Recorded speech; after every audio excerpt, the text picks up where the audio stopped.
शांति। आज 14 अप्रैल के महावाक्य हम सुनेंगे। आज की मुरली का सार है, सुख और दुख के खेल को तुम ही जानते हो। आधा कल्प है सुख और आधा कल्प है दुख। बाप दुख हरने सुख देने आए हैं।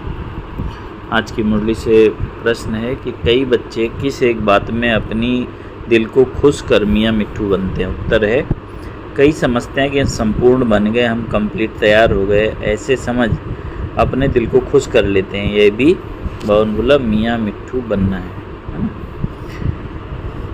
बाबा कहते हैं मीठे बच्चे अभी बहुत पुरुषार्थ करना है ना। मंजिल बहुत ऊंची है, तुम पावन बन जाएंगे तो फिर दुनिया भी पावन चाहिए। राजधानी स्थापन होनी है, एक तो जा नहीं सकता। गीत है, तुम ही हो माता तुम ही पिता हो। ओम शांति। ये बच्चों को अपनी पहचान मिलती है। बाप भी ऐसे कहते हैं, हम सभी आत्माएं हैं, सब मनुष्य ही हैं, बड़ा हो या छोटा हो, प्रेसिडेंट राजा रानी सब मनुष्य हैं। अब बाप कहते हैं सभी आत्माएं हैं, मैं फिर सब आत्माओं का पिता हूँ, इसलिए मुझे कहते हैं परम पिता परमात्मा यानी सुप्रीम। बच्चे जानते हैं हम आत्माओं का वह बाप है और हम सब ब्रदर्स हैं। फिर ब्रह्मा द्वारा भाई बहनों का ऊंच नीच कुल होता है। आत्माएं तो सभी आत्माएं, ये भी तुम समझते हो। मनुष्य तो कुछ नहीं समझते, तुमको बाप बैठ समझाते हैं। बाप को तो कोई जानते नहीं। मनुष्य गाते हैं हे भगवान हे माता पिता, क्योंकि ऊंच तो एक होना चाहिए। वह है सबका बाप, सबको सुख देने वाला। सुख और दुख के खेल को तुम जानते हो। मनुष्य तो समझते हैं अभी अभी सुख है, अभी अभी दुख है। ये नहीं समझते कि आधा कल्प सुख और आधा कल्प दुख है। सतो प्रधान सतो रजो तमो है ना। शांति धाम में हम आत्माएं हैं तो वहाँ सब सच्चा सोना है, अलाय उसमें हो न सके। भला अपना अपना पार्ट भरा हुआ है, परंतु आत्माएं सब पवित्र रहती हैं। अपवित्र आत्मा रह नहीं सकती इस समय, फिर कोई भी पवित्र आत्मा यहाँ हो न सके है ना, क्योंकि दोनों दुनियाएं अलग हैं। तुम ब्राह्मण कुलभूषण भी पवित्र बन रहे, तुम अभी अपने को देवता नहीं कह सकते हो। वे हैं संपूर्ण निर्विकारी, तुमको थोड़ी संपूर्ण निर्विकारी कहेंगे। बल कोई भी हो सिवाय देवताओं के और किसको कह नहीं सकते। यह बातें भी तुम सुनते हो ज्ञान सागर के मुख से, यह भी जानते हो ज्ञान सागर एक ही बार आते हैं। मनुष्य तो पुनर्जन्म ले फिर आते हैं। कोई ज्ञान सुनकर गए हैं, संस्कार ले गए हैं तो फिर आते हैं, आकर सुनते हैं। समझो 6-8 वर्ष वाला होगा तो कोई में अच्छी समझ भी आ जाती है। आत्मा तो वही है ना, सुनकर उनको अच्छा लगता है। देखो आजकल यज्ञ में भी छोटी छोटी आत्माएं बहुत ही कम उम्र 6-7 साल की है, लेकिन क्या है वो पूर्ण जन्म के संस्कार लेके गए, इसलिए बचपन से ही उनको ज्ञान अच्छा लगता है। आत्मा समझती है हमको फिर से बाप का वही ज्ञान मिल रहा है, अंदर में खुशी रहती है, औरों को भी सिखलाने लग पड़ते हैं, फुर्त हो जाते हैं। जैसे लड़ाई वाले वे संस्कार ले जाते हैं तो छोटेपन में ही उसी काम में खुशी से लग जाते हैं। अब तुमको तो पुरुषार्थ कर नई दुनिया का मालिक बनना है। तुम सबको समझा सकते हो, या तो नई दुनिया के मालिक बन सकते हो या तो शांति धाम के मालिक बन सकते हो। शांति धाम तुम्हारा घर है, जहाँ से तुम यहाँ आए हो पार्ट बजाने। यह भी कोई नहीं जानते, क्योंकि आत्मा का ही पता नहीं है। तुमको भी पहले पता थोड़ी था कि हम निराकारी दुनिया से आए हैं, हम बिंदी हैं। सन्यासी लोग भल कहते हैं कि भ्रकुटी के बीच आत्मा स्टार है, फिर भी बुद्धि में बड़ा रूप आ जाता है। शालिग्राम कहने से बड़ा रूप समझ लेते हैं, आत्मा शालिग्राम है। यज्ञ रचते हैं, उसमें भी शालिग्राम बड़े बड़े बनाते हैं। पूजा के समय शालिग्राम बड़ा रूप ही बुद्धि में रहता है। बाप कहते हैं सारा ज्ञान है, ज्ञान तो मैं ही सुनाता हूँ और कोई दुनिया में सुना ना सके। ये कोई समझते नहीं कि आत्मा भी बिंदी है और परमात्मा भी बिंदी है। वह तो अखंड ज्योति स्वरूप ब्रह्म कह देते हैं, ब्रह्म को भगवान समझ लेते हैं, फिर अपने को भगवान कह देते हैं। कहते हैं हम पार्ट बन जाने के लिए छोटी आत्मा का रूप रखते हैं, फिर बड़ी ज्योति में लीन हो जाते हैं। लीन हो जाए फिर क्या, पार्ट भी लीन हो जाए, कितना रंग हो जाता है। अभी बाप आकर सेकंड में जीवन मुक्ति देते हैं, फिर आधा कल्प बाद सीढ़ी उतरते जीवन बंद में आते हैं। फिर बाप आकर जीवन मुक्त बनाते हैं, इसलिए उनको सर्व का सदगति दाता कहा जाता है। तो जो पतित पावन बाप है उनको ही याद करना है, उनकी याद से ही पावन बनेंगे, नहीं तो बन नहीं सकते। ऊँचते ऊँच एक ही बाप है। कई बच्चे समझते हैं हम संपूर्ण बन गए, हम तैयार हैं, ऐसे समझ अपनी दिल को खुश कर लेते हैं। ये भी मियाँ मिट्ठू बनना है। बाबा कहते मीठे बच्चे अभी बहुत पुरुषार्थ करना है, पावन बन जाएंगे, फिर दुनिया पावन चाहिए, एक तो जा न सके। कोई कितनी भी कोशिश करे कि हम जल्दी कर्मातीत बन जाएं, परंतु ऐसा होगा नहीं। राजधानी स्थापन होनी है। बल कोई स्टूडेंट पढ़ाई में बहुत ही होशियार हो जाता है, परंतु इम्तिहान तो टाइम पर होगा ना, इम्तिहान तो जल्दी हो ना सके। यह भी ऐसे है, जब समय होगा जब तब तुम्हारे पढ़ाई की रिजल्ट निकलेगी। कोई भी अच्छा पुरुषार्थ हो, कोई पुरुषार्थी हो ऐसे कह ना सके कि हम तैयार हैं। नहीं, 16 कला संपूर्ण कोई आत्मा भी बन नहीं सकती। बहुत पुरुषार्थ करना है, अपने दिल को सिर्फ खुश नहीं करना है कि हम संपूर्ण बन गए। नहीं, संपूर्ण बनना ही है अंत में, मियाँ मिट्ठू नहीं बनना है। ये तो सारी राजधानी स्थापन होनी है। हाँ, इतना समझते हैं कि थोड़ा टाइम है, मूसल भी निकल गए, इन्हें बनाने में टाइम लगता है, फिर प्रैक्टिस हो जाती है तो फिर झट बना लेते हैं। ये भी सब ड्रामा में उन्होंने विनाश के लिए बम बनाते रहते हैं। गीता में भी मूसल अक्षर है, शास्त्रों में फिर लिख दिया है पेट से लोहा निकला, ये हुआ। ये सब झूठी बातें हैं, बाप आकर समझाते हैं, उनको मिसाइल कहा जाता है। अब इस विनाश के पहले हमको तमो प्रधान से सतो प्रधान बनना है। बच्चे जानते हैं हम आदि सनातन देवी देवता धर्म के थे, सच्चा सोना थे, भारत को सचखंड कहते हैं। बावन बोला भारत सचखंड था, अब झूठखंड हो गया है। सोना भी सच्चा और झूठा होता है ना। तो अभी तुम बच्चे जान गए हो बाप की महिमा क्या है। वह मनुष्य सृष्टि का बीज रूप है, सत्य है। चैतन्य आगे तो गायन करते थे, अभी तुम समझते हो कि बाप सारे गुण हमारे में भर रहे हैं। पहले क्या समझते थे, परमात्मा की तारीफ करते थे, अपनी गिलानी करते थे, है ना। तुम पूर्ण परमात्मा, तुम अंतर्यामी, अपने लिए मैं मूर्ख खलकामी, है ना। लेकिन बाबा ने कहा अब समझ में आया कि जो बाप में गुण है वही तुम्हारे अंदर भी भर रहे हैं। बाप कहते हैं पहले पहले याद की यात्रा करो, मुझे याद करो तो तुम्हारे विकर्म विनाश हो जाए। मेरा नाम ही है पतित पावन, गाते भी हैं पतित पावन आओ, परंतु वे क्या करेंगे ये नहीं जानते कि एक सीता तो नहीं होगी, तुम सभी सीता हैं। भगवान राम है, हम सीताओं को जेल से छुड़ाने आए। तो बावन बोला एक सीता नहीं होगी, तुम सब सीताएं हो। बाप तुम बच्चों को बेहद में ले जाने के लिए बेहद की बातें सुनाते हैं। तुम बेहद की बुद्धि से जानते हो कि मेल और फीमेल सब सीताएं, सब रावण की कैद में है। बाप राम आकर रावण की कैद से निकालते हैं। रावण कोई मनुष्य नहीं है, ये समझाया जाता है।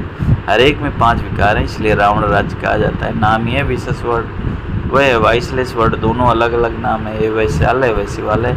निर्विकारी दुनिया के लक्ष्मी नारायण मालिक थे, इनों के आगे विकारी मनुष्य माथा टेकते हैं। विकारी राजाएं उन निर्विकारी राजाओं के आगे माथा टेकते हैं, ये भी तुम जानते हो। मनुष्यों को कल्प की आयु का पता नहीं तो समझ कैसे सके कि रावण राज कब शुरू होता है। आधा आधा होना चाहिए। राम राज्य रावण राज कब शुरू हुआ, सब एक कर दिया। अब बाप समझाते हैं 5000 वर्ष का चक्र फिरता है। अभी तुमको पता पड़ा है कि हम 84 का पार्ट बजाते हैं, फिर हम जाते हैं घर।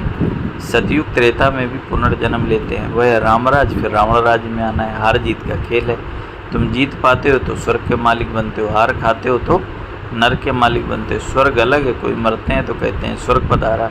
अभी तुम थोड़ी कहेंगे क्योंकि तुम जानते हो कि स्वर्ग कब होगा, है ना। वह तो कह देते ज्योति ज्योत समाया वह निर्वाण गया, तुम कहेंगे ज्योति ज्योत तो कोई समा न सके।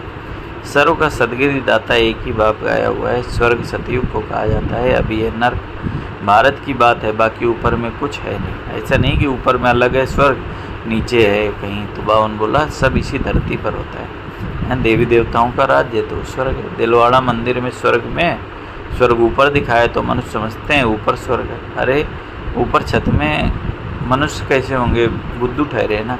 अभी तुम क्लियर कर समझाते हो, तुम जानते हो यहाँ ही स्वर्गवासी थे, यहाँ ही नरकवासी बनते हैं, अब फिर स्वर्गवासी बनना। यह नॉलेज है नरसिंह बनने की, कथा भी है सत्यनारायण बनने की।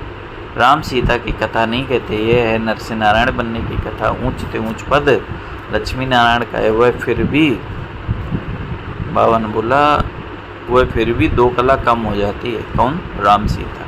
पुरुषार्थ ऊंच पद पाने का किया जाता है, फिर अगर नहीं करते हैं तो जाकर चंद्रवंशी बनते हैं, भारतवासी पतित बनते हैं, तो अपने धर्म को भूल जाते हैं। क्रिश्चियन बल सतों से तमो प्रधान बने हैं, फिर भी क्रिश्चियन संप्रदाय के हैं।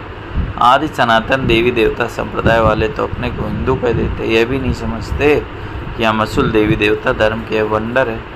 तुम पूछते हो हिंदू धर्म किसने स्थापन किया, तो मूंझ जाते हैं। देवताओं की पूजा करते हैं तो देवता धर्म के ठहरे, परंतु समझते नहीं। यह भी ड्रामा में नूंद है, तुम्हारी बुद्धि में सारी नॉलेज है। तुम जानते हो हम पहले सूर्यवंशी थे, फिर और धर्म आते हैं, हम पुनर्जन्म लेते आते हैं। तुम्हारे में भी कोई यथार्थ रीत जानते हैं। स्कूल में भी कोई स्टूडेंट की बुद्धि में अच्छी रीत बैठता है, कोई में कम बैठता है। यहाँ भी जो नापास होते हैं उनको छत्री कहा जाता है, चंद्रवंशी में चले जाते हैं। 2 कला कम हो गई, संपूर्ण कोई बन ना सके। तुम्हारी बुद्धि में अभी बेहद की हिस्ट्री जाग्राफी है, वह स्कूल में तो अधिक ही हिस्ट्री जाग्राफी पढ़ाते हैं। वह कोई मूल वतन सूच वतन को थोड़ी जानते हैं। साधु संत आदि किसकी बुद्धि में नहीं है? तुम्हारी बुद्धि में। मूल वतन में आत्माएं रहती हैं, ये स्थूल वतन तुम्हारी बुद्धि में सारी नॉलेज है। ये सुदर्शन चक्रधारी सेना बैठी, ये सेना बाप को और चक्र को याद करती है। तुम्हारी बुद्धि में ज्ञान है, बाकी कोई हथियार आदि नहीं है। ज्ञान से स्व का दर्शन हुआ है। बाप रचयिता का और रचना के आदि मध्यंतर का ज्ञान देते हैं। अब बाप का फरमान है कि रचयिता को याद करो तो विकर्म विनाश होंगे। जितना जो सुदर्शन चक्रधारी बनते हैं औरों को बनाते हैं, जो जास्ती सर्विस करते हैं उनको जास्ती पद मिलेगा। ये तो कॉमन बात है। बाप को भूले हैं। गीता में श्री कृष्ण का नाम डाल दिया है। श्री कृष्ण को सबका बाप नहीं कहेंगे। वर्ष बाप से मिलता है। पतित पावन बाप को कहा जाता है। वह तब आए जब तुम शांति धाम में जाए। मनुष्य मुक्ति के लिए कितना माथा मारते हैं, तुम कितना सही समझाते हो, है ना? कितना सरल ज्ञान है ना। बोलो पतित पावन तो परमात्मा है। फिर गंगा में स्नान करने क्यों जाते हो? गंगा के कंठे पर जाकर बैठते हैं कि वहाँ ही हम मरें।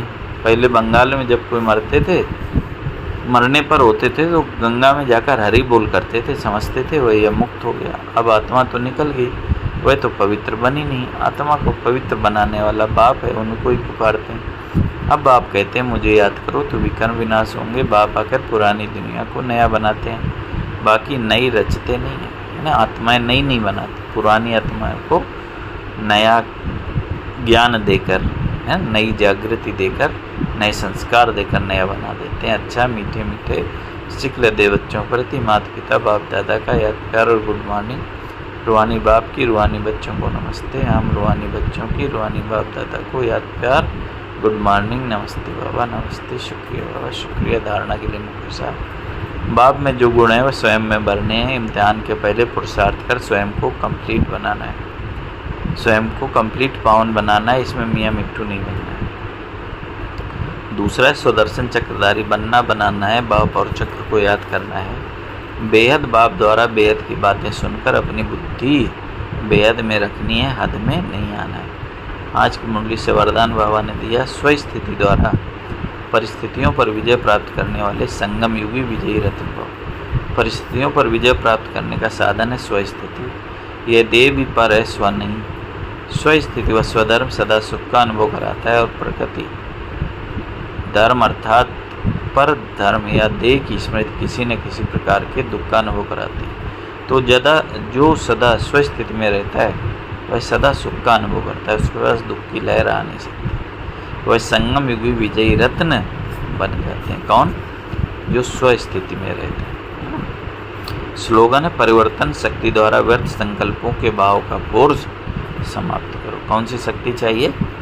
व्यर्थ संकल्पों को रोकने के लिए परिवर्तन शक्ति। अव्यक्त सारे कंबाइंड रूप की स्मृति से सदा विजयी बनो। लोग कहते हैं जिधर देखते हैं उधर तू ही तू है। हम कहते हैं कि हम जो करते हैं, जहाँ जाते हैं बाप साथ है, अर्थात तू ही तू है। तो जैसे कर्तव्य साथ है, वैसे हर कर्तव्य कराने वाला भी सदा साथ है। करनहार और करावनहार दोनों कंबाइंड है।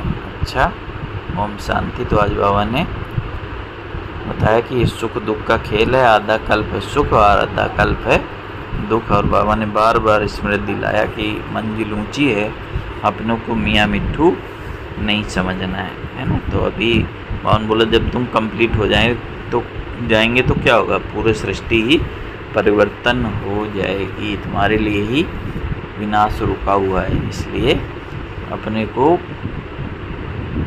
सर्वगुण संपन्न 16 कला संपूर्ण बनाना है ना। तो इसलिए पुरुषार्थ पर पूरा अटेंशन देना है। अच्छा, ओम शांति, ओम शांति।